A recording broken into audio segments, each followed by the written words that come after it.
That looks like Ass Griff. Is that Ass Griff? Yo. Hey man, you ain't Ass Griff. Nope. Oh well.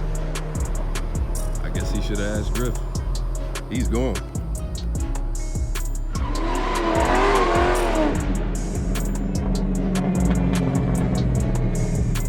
What's going on YouTube? It's your man Griff, and you know what to do.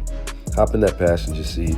If you're not already subscribed to the channel, hit that subscribe button, and definitely hit that thumbs up like button. Very important that you do that. It promotes the video and gets it out to more people. The more people that see the video invokes more change. Now, I'm not saying that GM knows a small channel like Ass Griff, but what I will say is this. 2 to 3 weeks ago, I did a video where I talked about GM needs to do a press release for the people. People have been loyal enough to get on these reservation lists and wait for this car. However, they were never provided with any viable pricing updates. What happens 2 to 3 weeks later? We get a press release with the, with the pricing. Now, I'm not saying that GM knows a little small channel like Ask Griff, but what I am saying is if enough people promote the information, if enough people are talking about certain things, it gives us an opportunity to invoke change. So definitely hit that thumbs up button to continue to promote this content.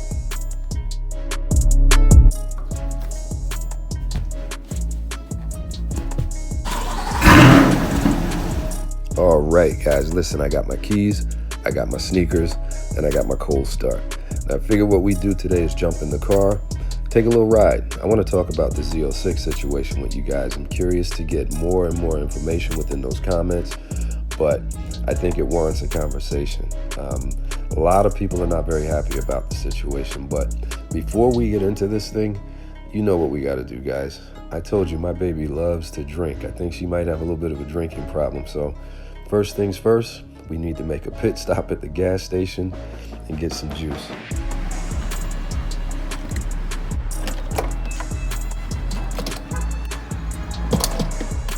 All right, now we can roll. Listen, guys, forgive me for my voice. I'm a little under the weather this week. I think it's just allergies, to be honest with you. I've been doing some work in the yard, so I'm all congested, so my voice is crazy right now. But listen, let's talk real quick about this pricing. Listen, 105, I mean, I said it in the previous video, guys. I was honestly conservatively thinking 93,000, to be honest with you. But that was just a conservative thought because if you've watched my videos, you know I talked about the executives being in the room trying to figure out how to either overprice or underprice this car and not doing either. So I think they were struggling with that. So I really thought that the car was probably going to come in around this 100K mark anyway. I was being conservative at 93.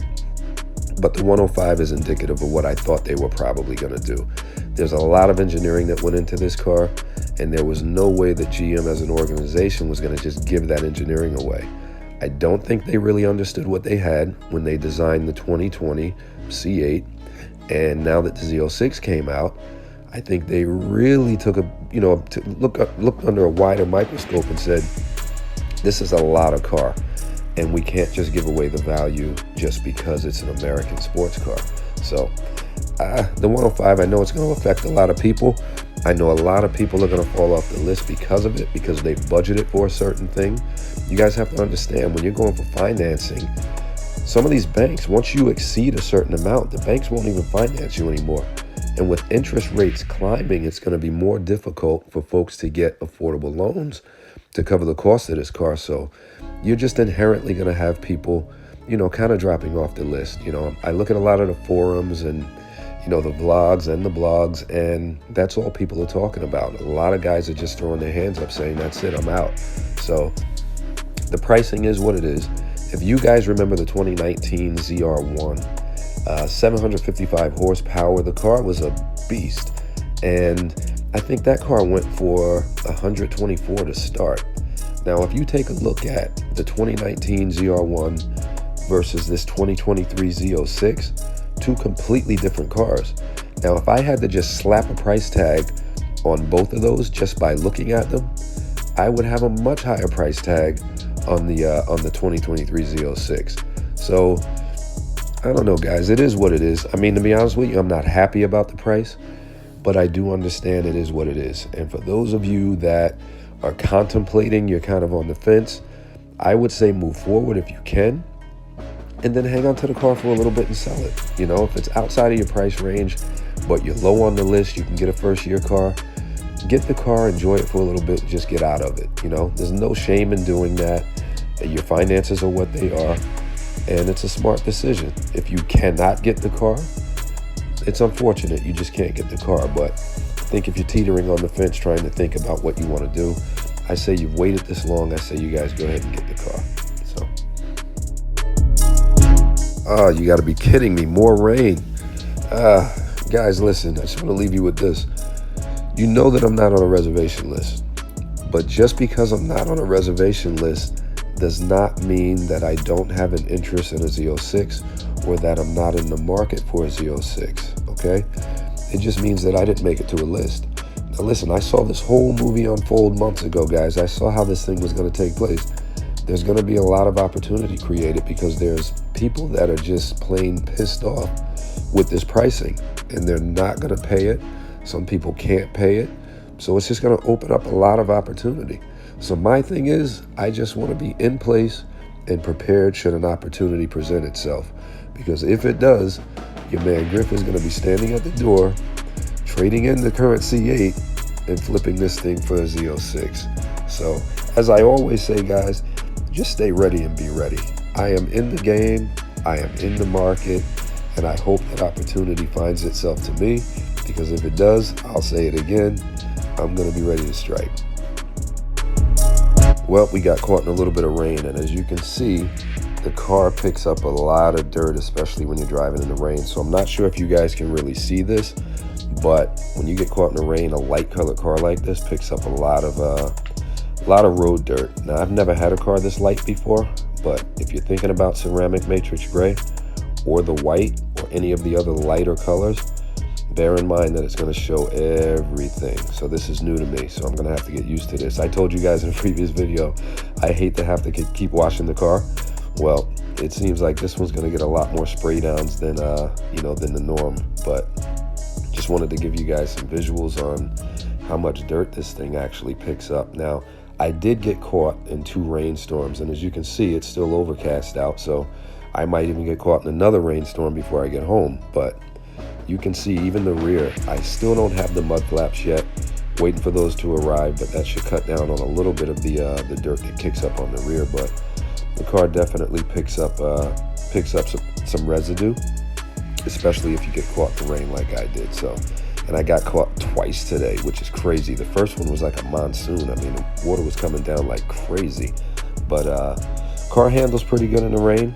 When you got a nice ceramic coat on the windshield, you don't even need to turn the wipers on half the time. It just the water just kind of sheaths off. So good stuff, man. Didn't have any issues driving it. So I enjoyed myself, and I took you guys with me. So take a look at the car, just a couple shots, pulled into a park so I can kind of have some private time and give you guys a couple visuals so you can kind of check the profile out. But ceramic matrix gray is the way to go for me. I love it.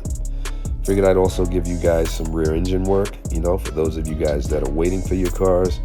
This gives an opportunity to see a little bit of the car. You see Griff driving it, and hopefully it keeps you guys excited and motivated for when your car is going to arrive. So here's a little interior focus. Hope you guys like those mats. Those are the mats that I told you guys about when I did my parts video.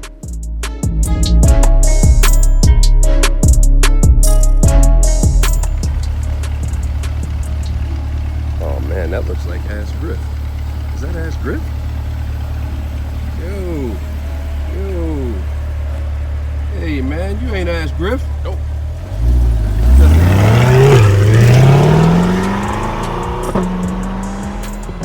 well. I guess he should have asked Griff. He's gone. This guy, man. I don't know what the heck this guy is doing in Griff's car. Unbelievable. He's driving it like a maniac.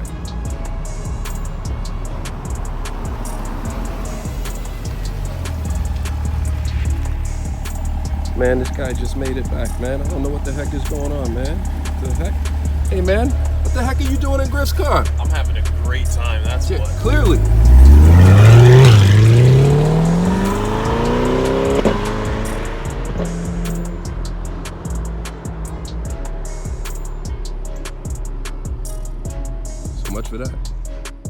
Well, folks, we're coming to a close, and I just can't stand putting a dirty car in the garage. I think the only thing that will prevent me from doing it is a rainstorm right now, but I just can't put a dirty car in the garage. But listen, for those of you that don't know, if you have a coupe, on either side of that rear hatch window, there's vents. So when you wash this car, and I know a lot of folks know this already because I knew before I purchased the car, I watched a lot of videos, but when you wash the car or spray it down, it's definitely gonna get some water in that engine bay. I'm not really gonna worry about it too much, right? Because I got caught in 2 rainstorms, one more severe than the other.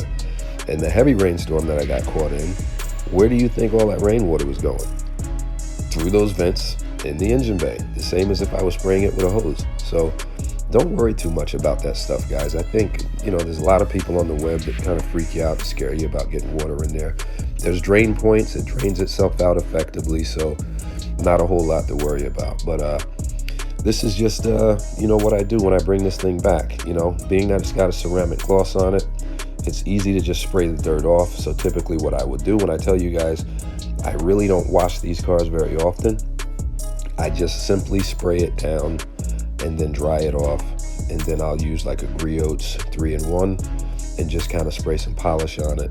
And then just kind of, you know, just kind of buff it down. But this is my bring home process. So you'll see I'm just kind of getting all the surface dirt off, and this is it. This is what Griff does before he puts her to bed at night. So hopefully you guys enjoyed this video. Definitely, if you're not a subscriber, hit that subscribe button. As I mentioned earlier, hit that thumbs up button. Love to see you guys next week. Peace.